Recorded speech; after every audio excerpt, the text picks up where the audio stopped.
Screen में जो number आपको दिख रहा है, इस नंबर पर आप कॉल करके मुझसे सीधा जुड़ सकते हैं फ्री कंसल्टेशन के लिए, या 1-to-1 फ्री कंसल्टेशन के लिए क्लिनिक भी विजिट कर सकते हैं।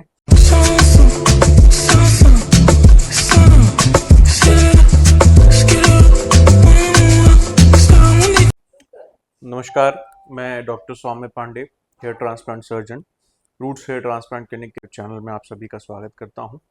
आज हमारे साथ एक और केस है, यंग पेशेंट है। इनके हेयर ट्रांसप्लांट को आज 8th डे है, 8वां दिन है। आज हमने इनका हेड वॉश किया है और जस्ट इनसे एक कैजुअल बातचीत करते हैं, इनका एक्सपीरियंस कैसा रहा जानते हैं। आप बताइए अपने बारे में। मेरा नाम उमेश चंद्रवंशी है और मैं बिलासपुर में रहता हूँ। और मैंने एक हफ्ता पहले ही ट्रांसप्लांट करवाया है सर से। काफ़ी अच्छा एक्सपीरियंस रहा है और अच्छा लग रहा है। अच्छा उमेश जी, आप क्या करते हैं? सर मैं सिविल इंजीनियर हूँ। सिविल इंजीनियर हैं। और आपको कितने ग्राफ्ट लगाए गए? सर लगभग 2600। 2600 के आसपास जी। ग्राफ्ट लगाए गए जी। उमेश जी को basically grade 2 approaching grade 3 boldness भी कहा जा सकता है, ये था। और यंग हैं काफ़ी, और सिविल इंजीनियर हैं तो साइट विजिट वगैरह रहता होगा और लोगों से मिलते जुलते रहते होंगे। तो अपनी हेयर लाइन इनको अच्छी नहीं लग रही थी, जो बाल साइड साइड से पीछे चले गए थे वो इनको अच्छे नहीं लग रहे थे। तो उसके रिस्टोरेशन के लिए, उसको ठीक करने के लिए हमारे पास आए थे। तो हमने ये किया कि इनकी साइड साइड के बाल तो हमने ठीक किए ही, साथ में इनकी सामने से फ्रंट में जो हेयर लाइन है उसको भी थोड़ा सा, लगभग हमने 1 सेंटीमीटर नीचे ले लिया, क्योंकि हमें ऐसा फील हुआ कि ये भले बोल रहे हैं कि साइड से ग्राफ्ट चाहिए, बट मुझे ऐसा लगा कि सामने में अगर हेयर लाइन थोड़ी और नीचे कर दी जाए तो और बेटर रिजल्ट निकल के आएगा। और जब आज हमने हेड वॉश किया तो आई एम हैप्पी कि जैसा मैं सोच रहा था बिल्कुल वैसा ही हुआ।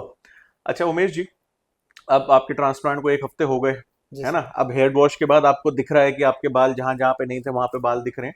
हालांकि ये अभी शेडिंग फेज में जाएंगे, लगभग 2-2.5 महीने फिर ग्रोथ होंगे, बट मोर और लेस आप मान सकते हैं कि ये एरिया में इसी डेंसिटी में आपके बाल आएंगे। तो अब कैसा लग रहा है अपने आप को आज आईने में देखकर? बहुत अच्छा सर, क्योंकि ये कॉन्फिडेंस वाली बात होती है। क्योंकि आपकी जो बाल है, अगर बाल ही चला जाए तो कॉन्फिडेंस थोड़ा लो हो जाता है। और मैंने सोचा नहीं था कि करवाऊंगा, हम्म। बट आप यहाँ पर का जो देखा व्यवस्था काफ़ी अच्छा लगा, तो मैंने कराया। क्योंकि मेरे दोस्त लोग भी कराए हैं, काफ़ी अच्छा रिजल्ट उनको आया है। साल भर हो गया, मेरे दोस्त को बहुत अच्छा रिजल्ट आया है, वो हम्म। देख करके मैं यहाँ पर आया हूँ सर। ओके ओके, ठीक है। तो आपके फ्रेंड ने हमसे ही ट्रांसप्लांट करवाया था जी जी पहले? सर, वो उन्होंने लगभग 6000 से अधिक ग्राफ्ट लगवाए हैं, मेरा ओके दोस्त जो है। ओके ओके, तो उनका रिजल्ट अच्छा आया है? उनका रिजल्ट काफ़ी अच्छा है सर। ओके ओके, चलिए, नाइस टू नो। देखिए क्या होता है, ये है कि फीमेल्स के फेस में ब्यूटी एनहांस करने के लिए बहुत सारी चीज़ें होती हैं। लिप फिलर्स हम कर सकते हैं, नोज का शेप चेंज कर सकते हैं, अंडर आई फिलर्स किया जा सकता है, चीक्स होते हैं उनको उठाया जा सकता है। बट मेल फेस में ब्यूटी के दो ही स्टैंडर्ड होते हैं, या दो ही चीज़ें होती है जो मेल फेस को ब्यूटीफुल बनाती हैं। एक होती है बियर्ड और दूसरा होता है सर में बाल। और नॉर्मली मेल पैटर्न बाल्डनेस में एक अच्छी खासी संख्या है पेशेंट्स की या मेल्स की, लगभग 35 से 40% जो किसी न किसी ग्रेड ऑफ बॉल्डनेस से प्रभावित हैं। तो जैसे ही सर के बाल जाते हैं तो आप कैसे ना कैसे करके उसको ढकने का, छुपाने का प्रयास करने लगते हैं। और अंतत्वगत्वा होता यह है कि कुछ समय के बाद आपके जो छुपाने के प्रयास हैं वो विफल होने लगते हैं। फिर आप कैप पहनने लगते हैं या गमछा बांधने लगते हैं। सोशल मीडिया में आप पहले जो एक्टिव रहते थे, अपनी फोटोज डालते थे, वो डालना बंद कर देते हैं। फ्रेंड्स या कोई आउटिंग होती है तो थोड़ा सा आप अपने आप को पीछे करने लगते हैं। तो इससे होता क्या है कि अल्टीमेटली आपका कॉन्फिडेंस धीरे धीरे धीरे धीरे करके काफी नीचे जाने लगता है, और ये आपके पर्सनल लाइफ और आपके करियर दोनों को प्रभावित करता है। तो ये है कि हेयर ट्रांसप्लांट जैसी एक सिंपल सी प्रोसीजर आपका वो कॉन्फिडेंस जो आपके कॉलेज के टाइम में या यंगर डेज में आपको फील होता था वो लौटा सकता है। और आपको बहुत लंबा वेट करने की भी जरूरत नहीं है। हेयर ट्रांसप्लांट होता है लगभग 7वें दिन के बाद आपको अपनी हेयर लाइन वापस मिल जाती है। ऑफ कोर्स शेडिंग फेज होता है, बट वो हेयर लाइन डिफाइंड रहती है, उसमें से कुछ बाल आते हैं जाते हैं, आते हैं जाते हैं, और लगभग 2 से 3 महीने के अंदर हेयर ग्रोथ काफी तेजी से चालू हो जाता है और आप काफी कंफर्टेबल फील करने लगते हैं with in next 2 to 3 months.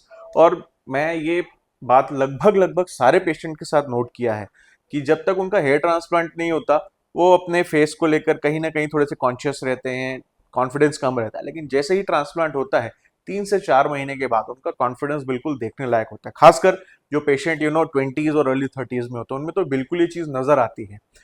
तो उमेश जी, अच्छा ये तो आपने जैसा बताया, आप काफी अच्छा फील कर रहे हैं। और आपका एक्सपीरियंस कैसा रहा? कैसा, जब ट्रांसप्लांट हुआ तो बहुत पेन वगैरह हुआ आपको? सर पेन तो ऐसा है कि हुआ था, बट अब सर करना है तो सहना पड़ेगा, इस तो तरीके से बहुत बात नहीं। पेन हुआ आपको? हाँ सर, पेन जैसे कि एनेस्थीसिया देने टाइम हल्का सा हुआ सर, उसके बाद तो फिर पेन नहीं हुआ, क्योंकि पेन नहीं हुआ? जी जी। एनेस्थीसिया के बाद तो पेन होता नहीं है। जी जी जी। और उसके बाद फिर सर जो आप दवाइयाँ बोले थे वो प्रॉपर मैंने लिया, तो काफ़ी अच्छा रहा, ज़्यादा हम्म। प्रॉब्लम तो हुआ नहीं। देखिए होता क्या है कि नॉर्मली जब हम एनेस्थीसिया देते हैं, जिसको सुन करना बोलते हैं हम हिंदी में नॉर्मली, तो उसको सुन करने में लगभग 60 से 90 सेकंड का समय लगता है। उसके बाद वो एरिया जहाँ पे भी हमने सुन किया हुआ इंजेक्शन लगाकर, वो बिल्कुल आपको पता ही नहीं चलता वहाँ क्या हो रहा है। और पूरी सर्जरी के दौरान ऐसा होता है, आप शाम तक भी जब तक ट्रांसप्लांट होते रहता है आपको पता नहीं चलता क्या हो रहा है। और इसके अलावा उमेश जी, ट्रांसप्लांट के बाद जब आप चले गए, सेम डे वापस चले गए, उसके बाद कैसा रहा? आपको क्या बहुत तकलीफ हुई, पेन हुआ, स्वेलिंग आई बहुत ज्यादा? स्वेलिंग तो खैर आती है नॉर्मली, क्या वो स्वेलिंग पेनफुल रही? स्वेलिंग तो सर मुझे, आप बोले थे जैसे कि स्वेलिंग आएगा, हम्म। तो इत्तेफाक से सर मुझे स्वेलिंग आया नहीं। अच्छा, चलिए हाँ, अच्छी बात है। बिल्कुल भी स्वेलिंग नहीं आया सर जी मेरे जी जी। चेहरे पे, स्वेलिंग दिख ही नहीं रहा था। हम्म। और मैं वही सोच रहा था कि मेरे को स्वेलिंग क्यों नहीं आया, तो हम्म मुझे लगा कि हो सकता है प्लस पॉइंट होगा मेरे लिए, हम्म स्वेलिंग नहीं आया हो। हम्म। और बाकी सर मैं एक दो दिन बाद, आप जैसे बोले थे 2 दिन बाद वर्क कर सकते हैं, तो मैंने जो है नॉर्मली जो आप बोले थे प्रिकॉशंस यूज़ करके मैंने अपना वर्क चालू कर दिया था, और आज आया हूँ सर, तो ज़्यादा कुछ दिक्कत तो हुआ नहीं। ओके। आप अपना जो ऑफिशियल वर्क है, वो हेयर ट्रांसप्लांट के कितने दिन बाद आप चालू कर दिए थे? सर मेरा कम ग्राफ्ट था, तो जैसे आप बोले थे 2 दिन बाद आप चालू कर सकते हैं, तो मैं लगभग 2 दिन के बाद फिर अपना वर्क चालू कर आपने दिया अपना ऑफिशियल वर्क चालू कर दिया जी है ना? सर। 2 दिन के बाद इन्होंने अपना ऑफिस वगैरह जाना चालू कर दिया। और स्वेलिंग क्या होता है नॉर्मली, हम स्वेलिंग के लिए मेडिसिन तो देते हैं, बट क्या होता है, पेशेंट टू पेशेंट डिपेंड करता है, किसको स्वेलिंग कम आती है, किसी को ज़्यादा आती है। बट स्वेलिंग आती है तो हम ऑलरेडी पेशेंट को एक थोड़ा सा प्रिकॉशन दे देते हैं कि थोड़ा सा सावधानी रखिएगा, हल्की सी स्वेलिंग आ सकती है, लेकिन हम मेडिकेशन देते हैं उसके लिए। और स्वेलिंग आती है तो वो भी पेनफुल नहीं रहती है। तो मेरे ख्याल से आपको सोने में या खाने पीने में ऐसा कुछ दिक्कत तो नहीं हुई होगी? खाने पीने में तो दिक्कत नहीं हुई सर, हम्म सोने में तो हल्का मुल्का हुआ, हम्म क्योंकि पीछे से अगर डोनर जैसे निकाल रहे हैं हम्म। तो थोड़ा तो पेन होता है, ओके। बट बहुत कम, ज़्यादा प्रॉब्लम ज़्यादा नहीं हुई बहुत सर। डिस्कम्फर्ट बाकी नहीं मतलब हुआ? मुझे रात को नींद आता था sir proper. Okay okay okay okay, ठीक है। तो मोर और लेस आप अपने एक्सपीरियंस जो आपका रहा उससे सेटिस्फाइड हैं? जी सर। और अभी जो रिजल्ट देख रहे हैं उससे सेटिस्फाइड हैं? जी सर। है ना? क्योंकि आप ऑलरेडी ये बात मुझे ध्यान नहीं थी, अभी आपने बताया कि मेरे पुराने पेशेंट के रेफरेंस से ही आप आए हैं। जी। तो आप, क्योंकि आपका एक्सपीरियंस भी काफ़ी अच्छा है, तो मैं ये उम्मीद रखूंगा कि और आप लोगों को आप रिफर करेंगे, डेफिनेटली क्योंकि सर। आपके रिजल्ट को लेकर मैं बहुत कॉन्फिडेंट हूँ, बहुत अच्छा रिजल्ट आएगा आपका, रेस्ट अश्योर्ड। है ना? Okay sir. और क्योंकि आप काफ़ी यंग हैं, तो आपका रिजल्ट नॉर्मली जो हम मान के चलते हैं कि 8 से 10 महीने में आता है, तो मैं ये प्रिडिक्ट कर सकता हूँ कि लगभग 5 से 6 महीने में आपका रिजल्ट लगभग आ जाएगा पूरा पूरा। जी। वो पूरा बिल्कुल जैसे आपके बाल आज से 4 5 साल पहले हुआ करते थे, वैसे ही हेयर लाइन बिल्कुल आ जाएगी आपकी। है ना? Okay sir. ठीक है। तो ठीक। चलिए, धन्यवाद हम पे ट्रस्ट करने के लिए। थैंक यू है ना? सर। Okay, thank you. तो ये थे उमेश जी, बिलासपुर से। इन्होंने अपना एक्सपीरियंस शेयर किया, और इनकी जर्नी काफ़ी अच्छी रही। 1 हफ्ते की कोई मेजर ऐसा कोई प्रॉब्लम नहीं हुआ, तीसरे दिन से अपने काम पे भी जाने लग गए, कोई मेजर पेन इशू भी नहीं हुए। हेयरलाइन काफ़ी अच्छी निकल के आई है, काफ़ी बेटर लग रहे हैं पहले से। और हेयर ट्रांसप्लांट से संबंधित आपकी कोई क्वेरीज हैं, कुछ जिज्ञासाएं हैं, या स्वयं आप हेयर ट्रांसप्लांट कराना चाहते हैं, तो स्क्रीन में जो नंबर दिख रहा है उस पर आप हमें कॉल कर सकते हैं, आप मुझसे सीधा जुड़ सकते हैं। और मैं चाहता हूं कि ये वीडियो आप प्लीज़ लाइक एंड शेयर करें। और शेयर करने से अगर किसी को हेयर ट्रांसप्लांट में मदद मिलती है या किसी को ज़रूरत है, तो डेफिनेटली उसे शेयर करें, क्योंकि एक छोटा सा हेयर ट्रांसप्लांट प्रोसीजर किसी की लाइफ को चेंज करने का दम रखता है। बिलीव मी, मैं जितने भी पेशेंट्स का हेयर ट्रांसप्लांट करता हूँ, लगभग मैंने ये चेंजेस सब में नोट किए हैं।